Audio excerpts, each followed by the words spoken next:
Ever notice how sometimes a joke can really blow up in someone's face? Yeah, like, land like a grenade almost. Right.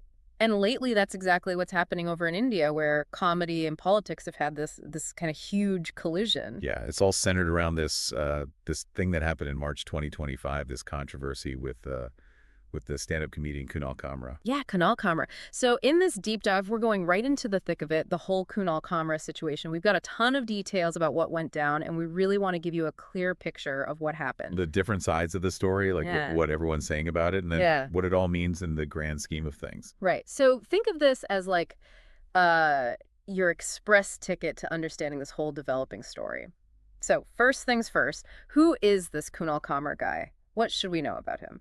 Well, from what we've gathered, Kunal Kamra is an Indian stand-up comedian based in Mumbai, and he's really made a name for himself with his political satire, and it's pretty sharp. Yeah, it seems like whether it's through his live shows or his stuff on YouTube, he's never been afraid to really, go there to tackle some pretty controversial issues. Yeah, and that's definitely stirred the pot, as we've seen recently. Oh, yeah. Stirred the pot is putting it lately. I mean, it seems like this is a guy who really takes aim at the government, specific politicians, big societal issues. I mean, he doesn't really hold back, does he? No, not really. That kind of like in-your-face style, it's actually a big part of what his audience seems to really like. Right. But of course, it also gets under the skin of the people he's making fun of. Right. So let's talk about what actually went down with this recent controversy. The whole thing started with his new stand-up show called Naya Bharat.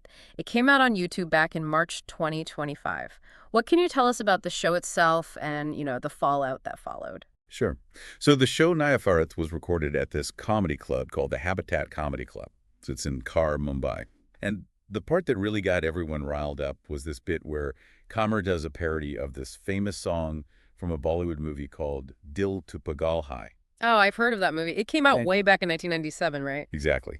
And in his version, Kamra uses the word gather, Mm-hmm. which translates to traitor in English. And it was pretty clear he was talking about the current Deputy Chief Minister of Maharashtra, Eknath Shinde. Okay, now for anyone who might not be totally up on their Maharashtra politics, why is that word traitor so inflammatory in this case? Can you give us some context? Yeah, so the whole thing goes back to 2022.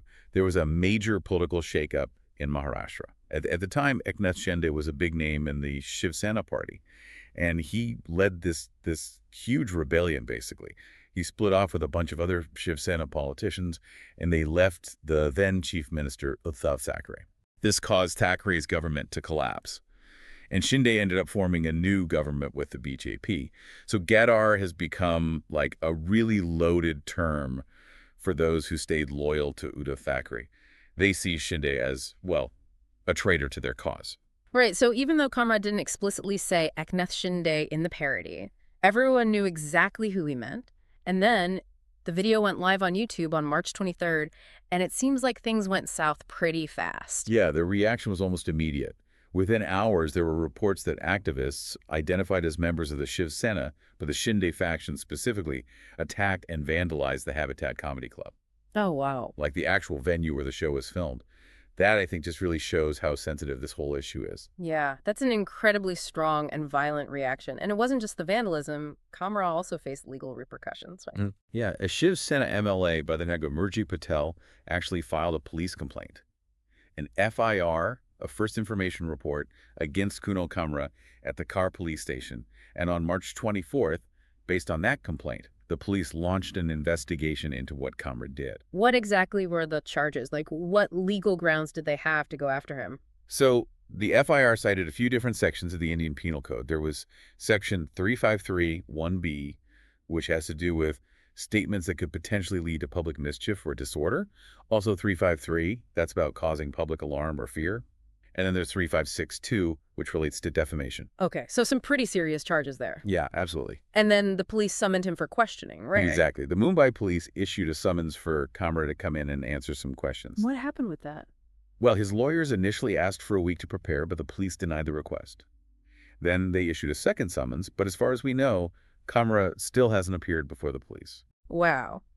And on top of all of that, the legal troubles, the attack on the venue, there are also those reports of threats against Kamra personally, right? Yeah, unfortunately, reports suggest that Kamra got over 500 threatening calls.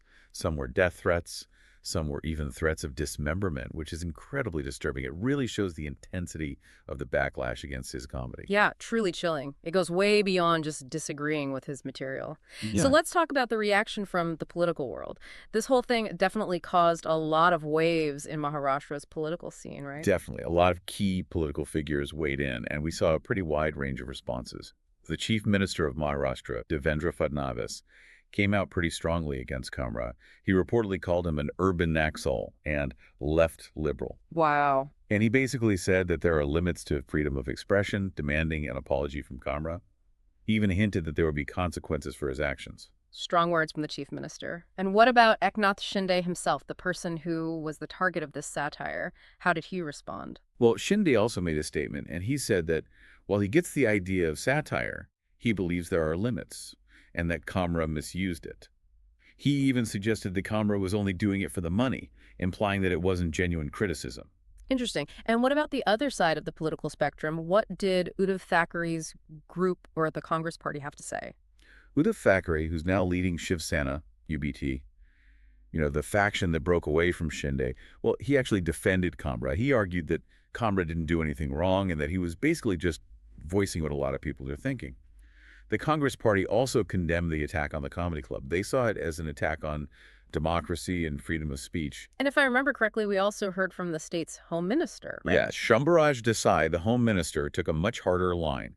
He accused Kamra of crossing a line and even said, rather ominously, that Kamra would receive Shiv Sena's prasad, which is generally understood as some form of payback. Yikes. Desai also supported calls for Kamra's arrest. So the political climate got pretty heated pretty quickly. And then to make things even more complicated, we had the Brihanmumbai Municipal Corporation, the BMC getting involved. What exactly happened there? So, just a day after the police filed the FIR, on March 24th, the BMC, which is basically the city government of Mumbai, started demolishing parts of Habitat Studio.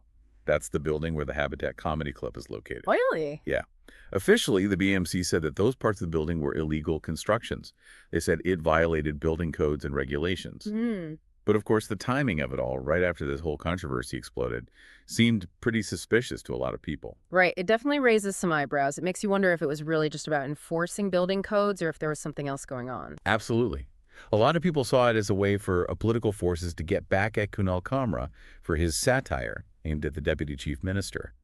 And after all of that, the Habitat Comedy Club announced they were closing down, at least temporarily. The whole chain of events is pretty crazy when you think about it, going from a joke to possible government retaliation. It's pretty wild. So with all this going on, the vandalism, the legal threats, the strong political reactions, and then the BMC's actions, what was Kamra's response? Did he back down at all? Kamra took to social media, posting on different platforms. He made it very clear that he wasn't going to apologize for his comments. He said he wasn't afraid of any mob and wasn't going to go into hiding. Good for him. And he actually drew a parallel between his use of the word Gadar and how another politician, Ajit Pawar, had used a similar term to describe Eknath Shinde in the past. Kamra also made a point of saying that freedom of expression in a democracy doesn't just mean praising people in power. It also means being able to criticize and satirize them.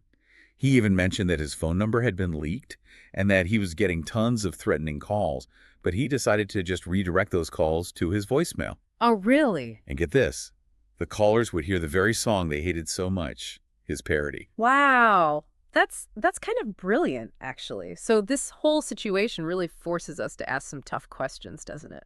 Absolutely. At the heart of it all are questions about freedom of speech. How far can you go, especially with political satire? Does Kunal Kamra's comedy fall under protected speech? Then there's the question of how the Shiv Sena activists responded.